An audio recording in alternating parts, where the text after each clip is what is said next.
ابھی ایک پاگل کی ویڈیو سنی دیکھی، وہ پاگل طوطا اینڈ کمپنی پوپٹ صاحب بولے اگر کوئی ڈی جے پہ جھوم جائے تو کتنے ہزار سال کی عبادت سے بہتر ہے۔ بیٹے جتنی مسجد بنائی گرا دے اس کو، جاہل کہیں کا، عقل سے پیدل بیہودے۔ ڈی جے پر جھومنے سے جنت ملتی ہے تو بن جانا چاہیے۔ السلام علیکم دوستو، آج کے دور کے میں ایک ایسے عالم کو لے کر کے آپ کے خدمت میں حاضر ہوا ہوں جو اس ڈر سے نہیں کہ ان کو نذرانہ نہیں ملے گا، ان کی تقریر سننے والی عوام ان سے خلاف ہو جائے گی، وہ ہے مولانا شمس الدین قادری مکران۔ وہ اسلام کو ماننے والوں میں جتنی برائیاں پھیلی ہوئی ہیں ان سب پر بہت ہی غضبناک طریقے سے تنقید کرتے ہوئے نظر آتے ہیں۔ آپ کی تقریر کا جو بیس ہے وہ صرف یہی ہے کہ حشر کے دن تمہارا جگری دوست بھی تمہارا دشمن بن جائے گا، مگر ولیوں کی دوستی وہاں بھی کام آئے گی۔ لیکن جو لوگ اپنے پیر کی بڑائی کرنے میں تمام من گڑھنت طریقے کی قصے، کہانیاں اور روایتیں جوڑ دیتے ہیں، ان پر بھی تنقید کرتے ہوئے آپ نے پھٹکار لگائی ہے اور کہا ہے کہ وہ اپنے دل پہ ہاتھ رکھ کے سوچیں کیا وہ جنت کے راستے پر جانے کا کام کر رہے ہیں۔ ملاحظہ فرمائیے ان کی تقریر۔ افسوس ان جنگلی لوگوں پر نہیں ہے، افسوس ان جنگلی لوگوں پر ہے جو خامخواہ اپنے پیروں کا گنگان کرنے کے لیے جھوٹی الٹی سلٹی روایتیں لا کے ٹھونستے ہیں۔ اور یہ ہم نے دیکھا بریلی شریف سے جس نے بھی مخالفت کی ہے نا اس کا انجام بہت برا ہوا۔ واہ واہ واہ واہ واہ، زندہ اس کے حوالے سے اور ایک اصلاح قوم یعنی کہ اصلاح سنیت کے حوالے سے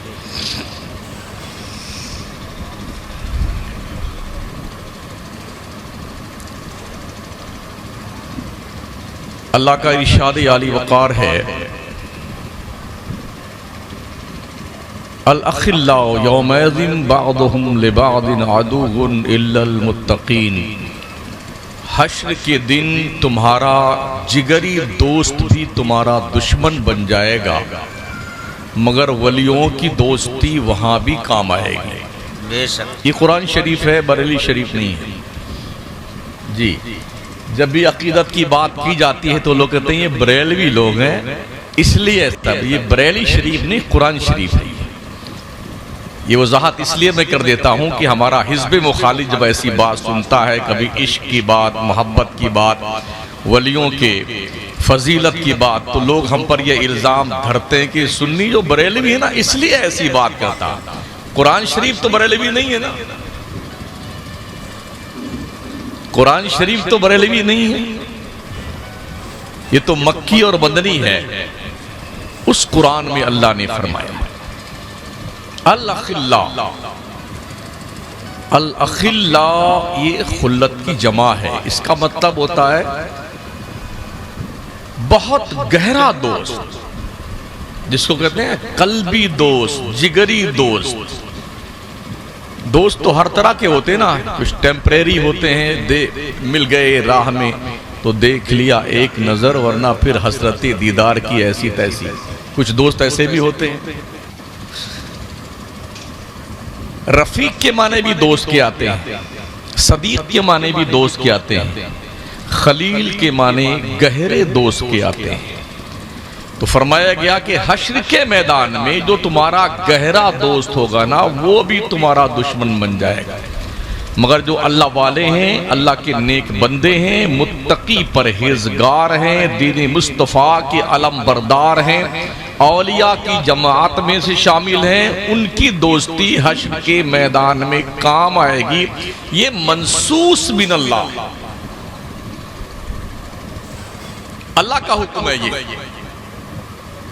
اور دوسری آیت میں نے پڑھی وَإِمَّا يُنْسِيَنَّكَ الشَّيْطَانِ فلا تقعد بعد الذکر مع القوم الظالمین، شیطان کے ورغلانے سے اگر تم نے غلط دوستوں، غلط لوگوں کی مجلس اٹینڈ کرنی شروع کر دی ہے تو جب تمہیں بتایا جائے تو ایسے بروں کی سنگت سے دوری اختیار کر لینا، یہ تمہاری ذمہ داری ہے۔ بیش صحیح ہے۔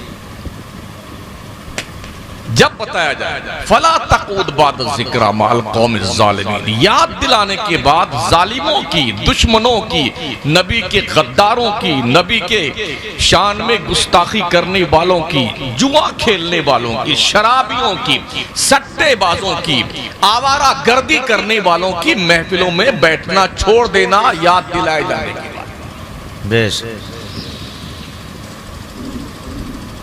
میں نے مغرب کی نماز جامع مسجد میں پڑھائی، حضرت قبلہ قاری اختر صاحب جس میں جہاں ادارہ چلاتے ہیں غالباً مولانا شعبان صاحب موجودہ امام ہیں، انہوں نے مجھے ڈھکیل دیا آگے۔ نماز پڑھانے کے بعد جب میں نے سلام پھیرا دونوں طرف تو دیکھا کہ ایک صف میں بھی کم سے کم پاؤں حصہ داہنی طرف خالی تھا، پاؤں حصہ بائیں طرف خالی تھا۔ سننے میں آیا کہ اس قصبے میں 3 مسجدیں ہیں، ایک کی حالت تو میں نے آج مغرب میں دیکھی ہے، 2 کا پتہ نہیں کتنے نمازی، یہ مجھے پتہ نہیں، مگر اتنا ضرور میں جانتا ہوں کشمیر سے لے کے کنیا کماری تک ہم سنیوں کی ایک ہی حالت ہے، جو صورت عین کی ہے وہی غین کی ہے، بس کہیں نقطے کا فرق ہے۔ ہاں مطلب یہ کہ نماز کے معاملے میں سنی اتنا بے حس ہے، اتنا بے حس ہے، لوگ کہتے ہیں نا وہ سب سے زیادہ چمڑا موٹا ہوتا گینڈے کا، جس پہ کچھ اثر نہیں ہوتا ہے، لیکن ہم نے یہ محسوس کیا بے حس مسلمانوں کا چمڑا اس گینڈے سے زیادہ موٹا ہے کہ اس کو عقل ہونے کے باوجود بھی احساس نہیں ہوتا۔ صحیح کیا سمجھتے ہیں کہ آپ کا خود کا کوئی عمل دخل ہے آپ کی ترقیوں میں؟ اللہ فرماتا ہے اِن يَنْصُرْكُمُ اللَّهُ فَلَا غَالِبَ لَكُمْ وَإِن يَخْذُلْكُمْ فَمَنْ ذَا الَّذِي يَنْصُرُكُمْ مِنْ بَعْدِهِ، اگر اللہ تمہاری مدد کرے گا نا تو تم پر کوئی غالب نہیں آ سکتا ہے۔ اگر اللہ تمہاری مدد کرنا چھوڑ دے، کون ہے تمہاری مدد کرے اللہ کے بعد؟ کس بات پر تم نے تکیہ کر رکھا ہے، بھروسہ کر رکھا ہے، اور کیا تم نے دل میں یہ تصور یقین کی منزل تک جما رکھا ہے کہ بس ہم جنتی ہیں چاہے یکو نماز نہ پڑھے؟ قسم خدا کتنا مارے جاؤ نا بھیجا باہر آ جائے گا، شکلیں بگاڑ دی جائیں گی، شکلیں ہیں کہ چکر میں آ ایک نماز نہیں پڑھتا سنی جنت میں جائے گا، جمعہ بھی گل ہے جنت میں جائے گا۔ مجھے بھی بھائی صاحب وہ کاؤنٹر بتا دے جہاں اتنا فری میں ٹکٹ ملتا ہو جنت کا، میں بھی ایک خرید لاؤں، یہ ٹوپی بھی اتار کے کہیں دکان میں رکھ دوں، میں بھی فری میں بیٹھوں آرام سے، کیا ضرورت پڑی؟ سید صاحب بھی قبلہ بیٹھ دیں جا کر کے، یہاں سے لے کے احمد آباد تک جانے کہاں کہاں خطاب اور نائب کرتے پھرتے ہیں، قوم کی تبلیغ کرتے ہیں، اصلاح کے لیے اپنے آپ کو ہمیشہ تیار رکھتے ہیں، ہمارے سارے علماء یہ کام کرتے ہیں، علامہ مستقیم صاحب بھی کام کرتے ہیں، کیا ضرورت پڑی؟ مسجدیں جناتوں کے لیے آپ نے بنائی ہیں، آپ کی ذمہ داری کیا بنتی ہے ایسے مسلم؟ اس ذمہ داری کا احساس کیجیے۔ سب سے پہلے میں گزارش اس پر اپنی روشنی ڈالوں گفتگو کے حوالے سے، حضرت علامہ سید بدرالدجا صاحب قبلہ علیہ رحمہ کے حوالے سے۔ میں نے اپنی زندگی کے ابتدائی ایام میں جب ہم پڑھ رہے تھے، حضرت علامہ سید معین الحق صاحب بھی پڑھ رہے تھے، ہم بھی ساتھ میں پڑھ رہے تھے حضرت کے، گورا چوکی دارالعلوم اہل سنت انوار الرضا، جو خدمات دینیہ ان کے والد بزرگوار نے کی ہیں وہ قابل فراموش نہیں ہے۔ ایک پیر کیسا ہونا چاہیے؟ دین کی خدمت کس طریقے سے وہ کرتا ہے، اس بات پر آپ نے بہت ہی اچھی طریقے سے وضاحت فرمائی ہے، اور انشاءاللہ تبارک و تعالی ہم سنیوں کو ان تقریر کو سن کر کے سدھرنے کا موقع ملے گا۔ میرا یہ ویڈیو آخر تک آپ دیکھیں، پسند آئے تو میرے چینل کو سبسکرائب کریں، لائک کریں اور اس ویڈیو کو شیئر کریں۔ ملاحظہ فرمائیے۔ سائیکل پہ بیٹھ بیٹھ کر کے 50-50 کلومیٹر 60-60 کلومیٹر جا کے دین کی تبلیغ کرنا، اس دور میں جب راستے سڑکوں میں گڈھے نہیں تھے، گڈھوں میں سڑک تھی، میں اس دور کی بات کرتا ہوں۔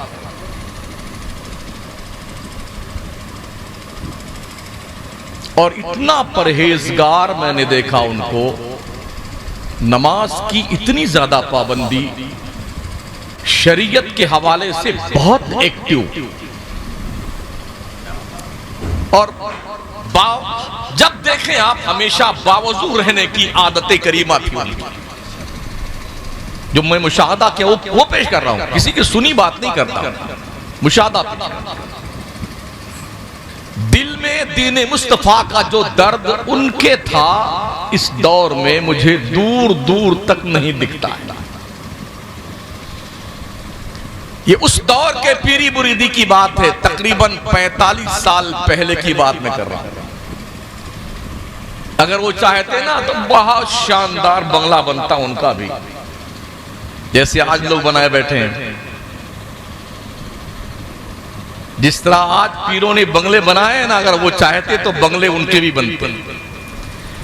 اس سے حسن اتفاق کہا جائے، اسی ڈھرے پہ موجودہ پیر صاحب بھی ہمارے حضرت، ان کو بھی اس سے کوئی تعلق نہیں ہے بنگلہ بنگلی سے۔ پرہیزگاری کے معاملے میں، دینداری کے معاملے میں، حق گوئی کے معاملے میں، دین مصطفیٰ کے فروغ و استحکام کے معاملے میں، ہم نے یہاں سے لے کر کے احمد آباد تک ان کی خدمات دیکھی۔ بے شک، سبحان اللہ۔ کبھی بھی حالات سے سمجھوتا نہیں کیا، کبھی بھی نبی کے دشمنوں اور غداروں سے کمپرومائز نہیں کیا ہے۔ حق بات بولنی ہے تو کسی سیٹ اور سٹھیائے ہوئے پگلے کا کوئی لحاظ نہیں کیا ہے۔ جو بات دین مصطفیٰ کی ہے وہ بالکل علل اعلان انہوں نے بھی کہا ہے، اور ان کے والد بزرگوار مرحوم سیدی سرکار حضرت قبلہ بدر الدجا رحمت اللہ تعالی علیہ، ان کا بھی یہی وتیرہ تھا، ان کا بھی یہی شیوا تھا۔ بے شک، سبحان اللہ۔